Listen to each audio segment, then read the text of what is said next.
And then, you know, those things you can show us at the end. And maybe, There's the medals and the ones I can wear. And here's a picture. oh, okay. We'll We'll do that all at the end. Okay. I'll take it out so it's, We're rolling now. we are, I didn't know that. Okay. All right, this is an interview with Francis Murphy, New York State Military Museum, Saratoga Springs, New York. It is the 3rd of July, 2003. The interviewers are Mike Russert and Wayne Clark. Could you give me your full name, date of birth, and place of birth, please? Francis G. Murphy, 10/4/20, Cooperstown, New York. Okay. What was your educational background prior to entering service? High school. Okay. Do you know exactly where you were and your reaction to the news of Pearl Harbor? Yeah, I know I was down in Cooperstown, New York. That's where I was working, and my reaction was I went down. I joined the 16th of December, right after it happened. I immediately went. So. Okay. How did you hear about Pearl Harbor? On the radio. On the radio, okay. All right, so you enlisted. Yes, I enlisted. Why did you pick the Marines? I thought if I got in there, it'd soon be over with. Okay. Where were you inducted? In Albany, And where did you go for basic training? Paris Island. Could you tell us a little bit about your basic training? Well, it was a very short basic training. Normally they go 12 weeks. I only went 8 because they were hurting so bad for troops. And in basic training, they gave us an examination, and they took 8 of us out of that platoon and sent us to Quantico, Virginia for communications schools. So that's why I got a CP after my name, communication personnel. And so then we went up to Quantico and was only there about 4 weeks. And back to Norfolk, board ship for Wellington, New Zealand. It took us 31 days to go to Wellington, New Zealand. Did you go in a convoy? No, there wasn't. We come out of the Panama Canal, and we had convoy out maybe 100 miles. We get up the next morning, they've gone back. They can't go up, no, haven't got enough fuel to go back. So we went all alone, 7,000 of us on the ship. And Was this all the 1st Marine Division? it was part of the first. Part of the 1st Yes, Marine yeah. Division. Yeah. Okay. Where did you go in Australia and what did you do there? Well, I was in Wellington, New Zealand, is where we went. Or New Zealand, I'm sorry. Yes. Then we just basically loaded and unload ships to get them ready. Then we started out for the canal, and we stopped. Did you do any kind of amphibious training at all? Well, on the way up to the canal, we had a couple practice runs on some small islands there. And no, I had never had no amphibious, but the rest of the infantrymen did, because I was in school. Yes, okay.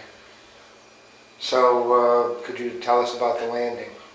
At Guadalcanal? Yes. Well, it was, well, they weren't shooting at us. We walked right ashore.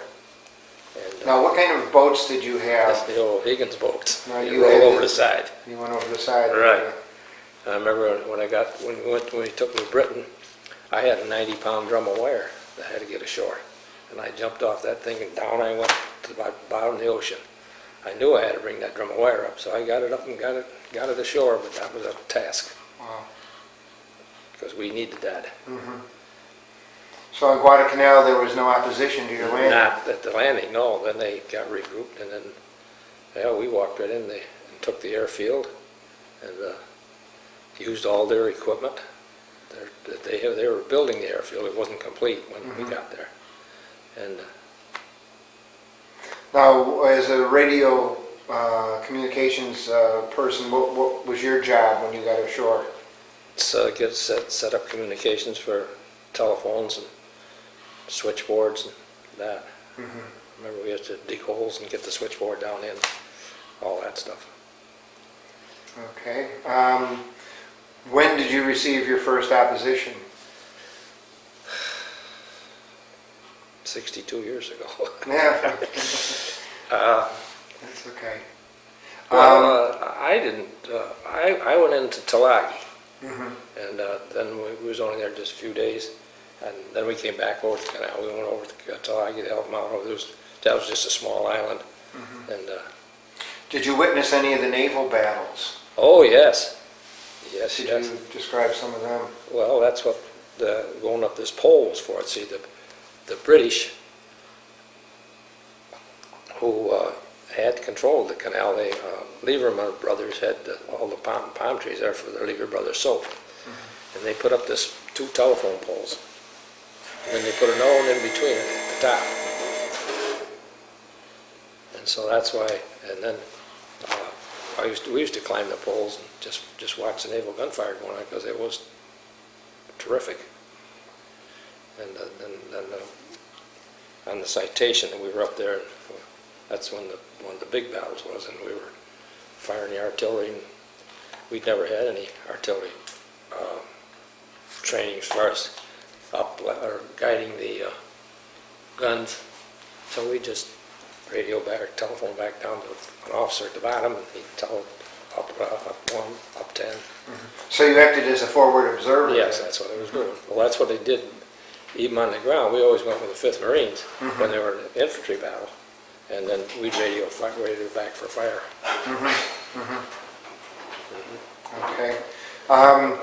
Did you, I know some of the other Marines we've talked to, do you call Guadalcanal Starvation Island? All there was when we landed there was one big pile of rice, and that's all we had to eat, because they chased our Navy out, as you know, and we had no food, very little ammunition, and yeah, it wasn't starving. Did you feel that the Navy deserted you? Well, now I don't. At that time I did. I know because they left us, and they'd come back in with a little bit of stuff, and they'd get chased back out again. There was an awful lot of battles there. I saw them knock down 22 Jap planes one day. From right now, water level they were, and our Navy guys would knock them down. The Navy guys were terrific.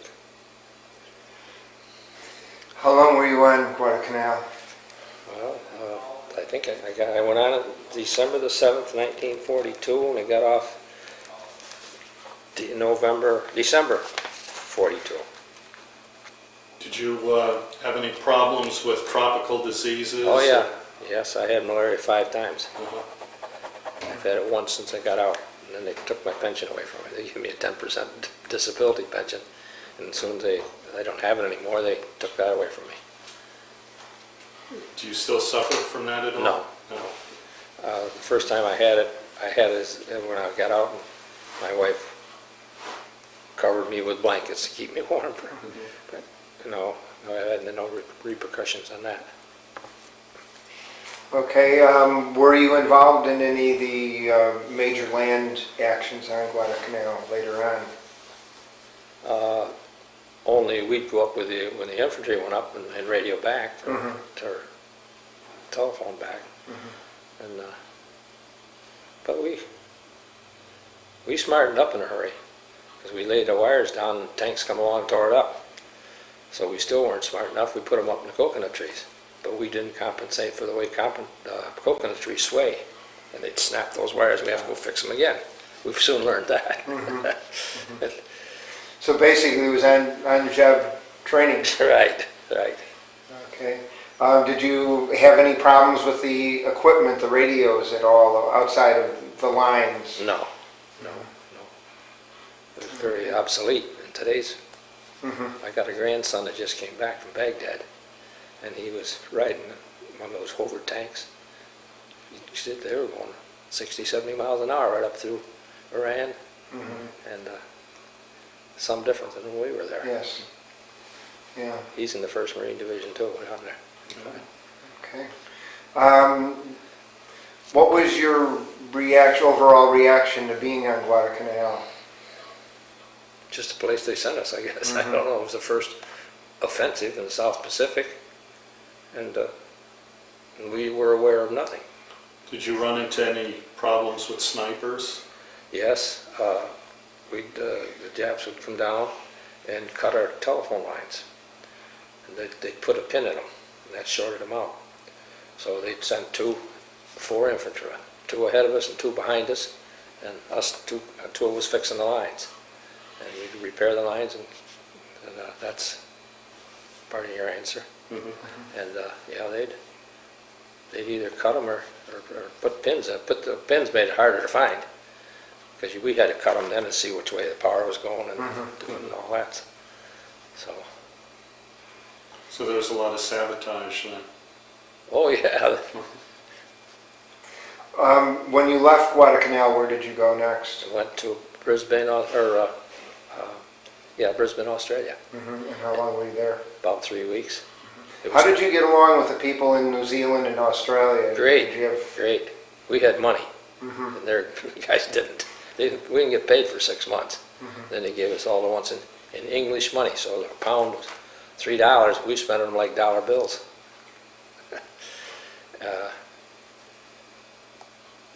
Let's see, I was going to say something else, but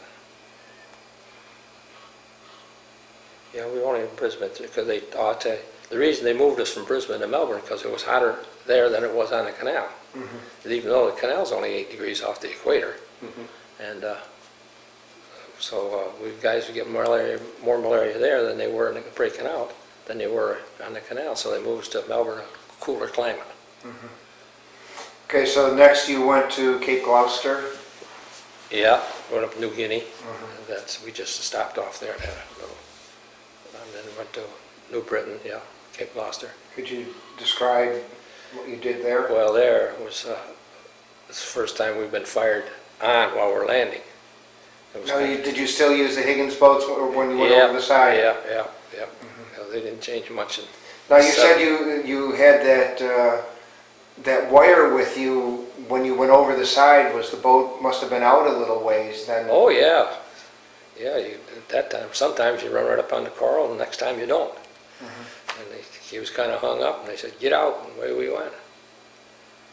So how did you get the wire ashore? Well, I went down and got it and brought it up, and finally got my feet on some coral or something. Propelled myself ashore is all I know. Were you carrying a rifle too? No, we didn't. Communication men don't carry rifles. All we had was pistols. Okay. Would you carry the 45? Yeah, because they were too cumbersome, a rifle with all the carrying telephones and everything. Today is radio, but we had to have all manual equipment. Even the generators we tied to a tree and crank them. How many were in a radio team? Got a picture there of something, I see. Oh, there was about, well, that's a picture of the whole battery, and about 15 of us are communication men. The rest of them are all artillery. Now where are you in this picture? This one, let's see, where's Bill? Oh, there I am, right there. Okay, if you hold it up to the camera. That's, yeah. Okay, so to operate a radio, how many men did it take? Only 2. 2. Yeah. What did each person do? Well, if one of them had to crank the generator, and the other one sent the message. Was the generator, did they have to continually be cranked? Yep. But I worked mostly with telephones, setting up switchboards and running the lines. How close to the front did they have the switchboards? Oh, maybe a couple miles. Don't know about that. I was always around the command office. Okay, so how was Cape Glouster and New Britain? Mud. Were they about the same as Guadalcanal? Well, Guadalcanal was dry compared to them. Yeah, it was. Did you have any problems with the radio equipment, with the dampness, the wetness of the... No. Not that I recall now. Made them work. Okay. How long were you in that area, in Cape Glouster and New Britain? See, we left there, and we went to the Russell Islands, which that was just for another build-up, getting ready to go to Peleliu. Big Glouster is only about 6 weeks, I guess. I liked it there because they had all these warm pools. Just you could go and jump in any pool, any place, generally around one of the Japs' houses or something. But you could get a nice warm bath every day in those pools. They were volcanic pools, natural. Okay. After you were on the Russell Islands training for Peleliu, why didn't you go to Peleliu? Because I got appendicitis. Okay. In fact, I was on the ship ready. They took me off the ship on the way to Peleliu. Did you receive any treatment on the ship at all, or? No, they took me back to Guadalcanal and took my appendix out. Okay, so that's where the hospital was. Yeah. All right. And how long were you there? I don't know. I guess I know I had to hitchhike across the South Pacific. You keep going down to the dock and ask what boat was going where to get me back to the Russell Islands. Then the division came back from Peleliu and I rejoined them again. So they didn't supply you with transportation to your unit? No. You had to get there on your own? Yeah. They go down and find the boat that's going your way, and maybe you go to one on. I forgot whether we went direct or whether we didn't. I don't know. The same way I got back in the United States, I got malaria when we got in San Diego, and I got a list here of the guys on the train, and so they put me in the hospital in San Diego, and I had to come back by myself. Okay. Were you in any other actions after your appendix attack? No. No. All right. So when did you return to the United States? In December 1944, was it? Okay. Yeah. 44. And you were in service until 1945. What did you do? I was in Quantico teaching second lieutenants, officers training course, and teaching them communication, and that's what I did. What rank were you at that point? Corporal. In these pictures of the guys, where's the one more? Yeah, this was just communication men, and we didn't lose a man. We were fully staffed when we went to the States with sergeants, and no ranks was given all the time we were out there. Because there's no place for, we didn't lose anybody, so they didn't have to, so they didn't promote anybody. So I was a corporal, like every one of us. How did the officers react to being taught by a corporal? You mean Yes. I don't know what their reaction was. There's just 4 or 5 of us were instructors, and that's all it was. Then we'd have to go back in and reel up the wire and do all that stuff and clean up the mess that they made until they come back the next day. Okay. What was your reaction, while you were still in service, what was your reaction when you heard about the death of President Roosevelt? Well, Do you recall? I know as a person I liked him, but I have no other comment on reaction. I don't recall. Do you remember your reaction when you heard about the dropping of the atomic bombs? Well, let's see where I was in Quantico then. I don't know. I didn't have too much reaction. There must have been like a celebration on base, I would imagine. Yeah, because that's where I think we made the mistakes. What do you mean? I don't think it was necessary to take all those little islands we took. I think they could have bypassed them and blocked them. But that's just one person's opinion.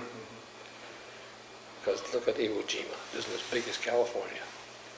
And the manpower that was lost there is, I just think they could bypass a lot of them.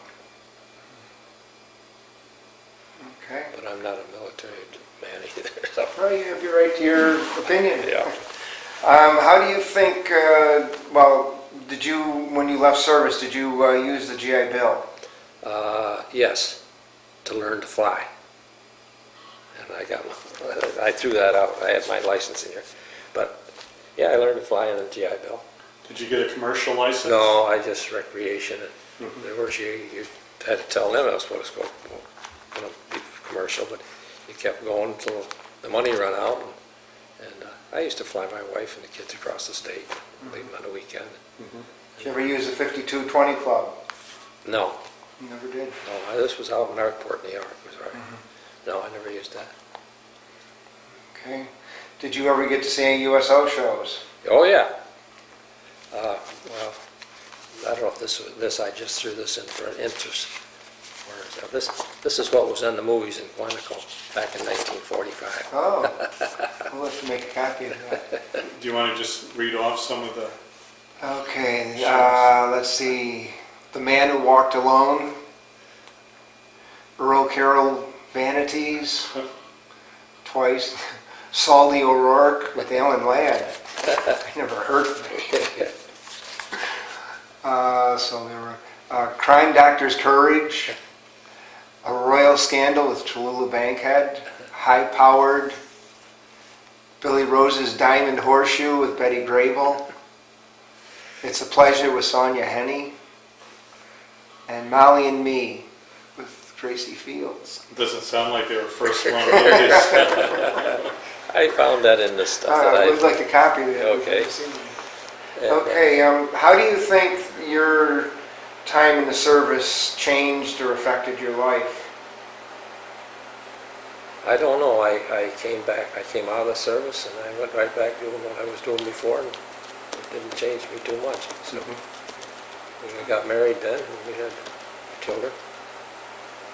Okay, do you belong to any veterans organizations? Oh yes, I belong to the VFW.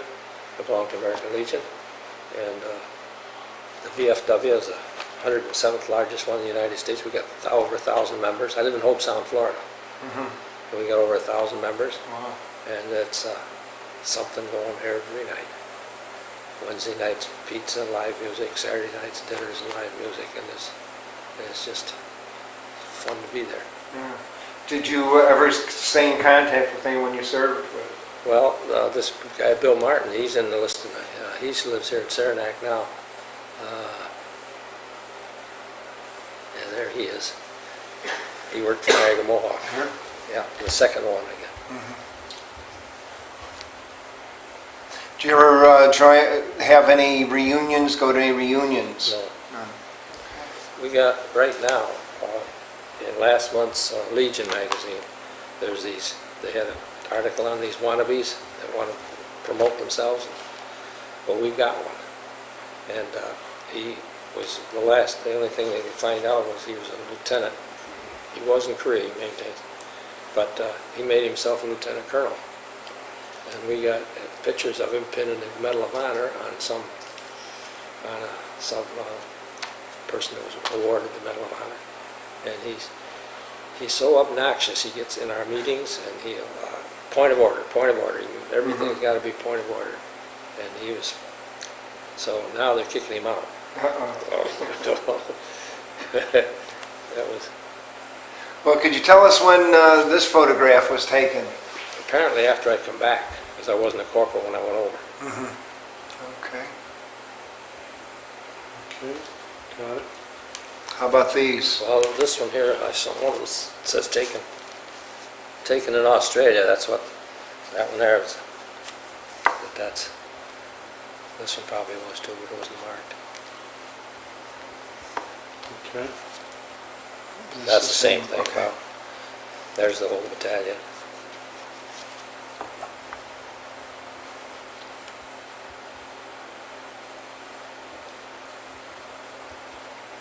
Okay, all right. And what else did you want to do?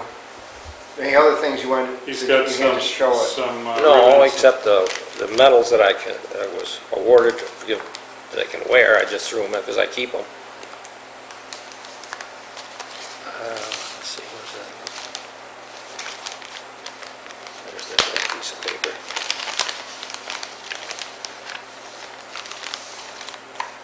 Yeah, let's see.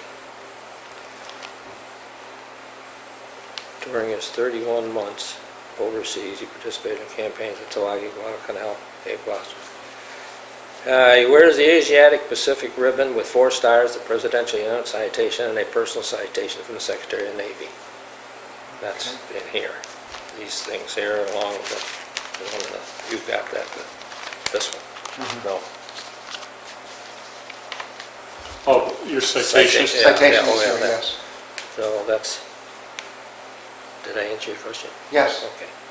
Okay. Any other questions? Okay, well, thank you very much. Yes, thank you.